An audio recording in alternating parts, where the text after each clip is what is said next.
నమస్కారం. జీవన స్రవంతికి స్వాగతం. ప్రపంచంలో మనం చూసే పర్వతాలన్నీ పైన కోణాలు శిఖరాలతో ఉంటాయి.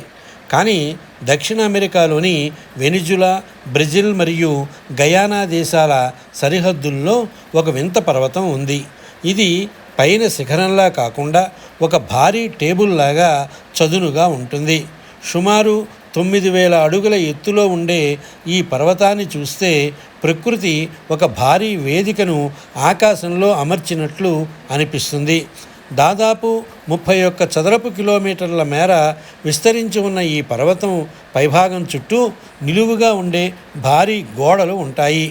ఈ పర్వతం సుమారు 200 కోట్ల ఏళ్ల క్రితం ఏర్పడిందని భూగర్భ శాస్త్రవేత్తలు చెబుతున్నారు. అంటే డైనోసార్లు భూమి మీదకు రాకముందు నుండే ఈ పర్వతం ఇలాగే ఉందన్నమాట. దీని చుట్టూ ఎప్పుడూ దట్టమైన మేఘాలు కమ్మి ఉండడం వల్ల ఇది ఆకాశంలో తేలుతున్న ఒక వింత దీవిలా కనిపిస్తుంది. ఈ పర్వతం వేల ఏళ్లుగా భూమికి దూరంగా ఒక వివిక్త అంటే ఐసోలేటెడ్ ప్రాంతంలా ఉండటం వల్ల ఇక్కడ పెరిగే మొక్కలు, నివసించే జంతువులు ప్రపంచంలో మరెక్కడా కనిపించవు. ఇక్కడ ఉండే కొన్ని రకాల కప్పలు, కీటకాలు కేవలం ఈ పర్వతంపైనే కనిపిస్తాయి. అందుకే దీనిని శాస్త్రవేత్తలు ది లాస్ట్ వరల్డ్ అని పిలుస్తారు. ప్రముఖ రచయిత కానన్ డోయల్ తన ప్రసిద్ధ నవల ది లాస్ట్ వరల్డ్ రాయడానికి ఇదే స్ఫూర్తి. మౌంట్ రోరైమా పైన దాదాపు ప్రతిరోజు వర్షం కురుస్తుంది.